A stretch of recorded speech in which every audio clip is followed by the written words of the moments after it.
வார விடுமுறை தினத்தை ஒட்டி உதகையில் உள்ள அரசு தாவரவியல் பூங்காவில் பூத்து குலுங்கும் வண்ண மலர்களை சுற்றுலா பயணிகள் கண்டு ரசித்தனர். இதுகுறித்த கூடுதல் தகவலை செய்தியாளர் ராகவன் வழங்க கேட்கலாம். ராகவன், சுற்றுலா பயணிகள் உற்சாகம் குறித்தான கூடுதல் கள தகவலை பதிவிடலாம். வணக்கம் ராம்குமார். மலைகளின் அரசு என்று அழைக்கப்படும் நீலகிரி மாவட்டம் உலக சுற்றுலா வரைபடத்தில் இடம்பெற்றுள்ள மாவட்டமாகும்.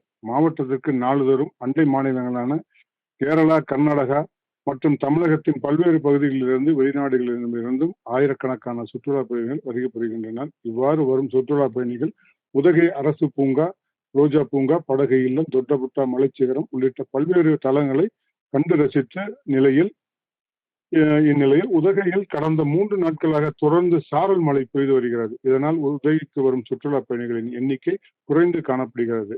இந்த நிலையில் வார விடுமுறை நாளான இன்று உதகை தாவரவியல் பூங்காவில் சுற்றுலா பயணிகள் கூட்டம் சற்று குறைந்து காணப்பட்டாலும், மேலும் பூங்காவில் உள்ள கண்ணாடி மாளிகை, பூத்து குலுங்கும் வண்ண மலர்களை சுற்றுலா பயணிகள் கண்டு செல்ஃபி எடுத்து மற்றும் புகைப்படம் எடுத்து மகிழ்ந்து வருகின்றனர்.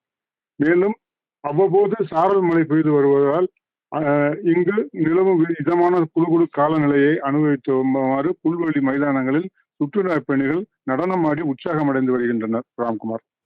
ராகவன், தகவலுக்கு நன்றி.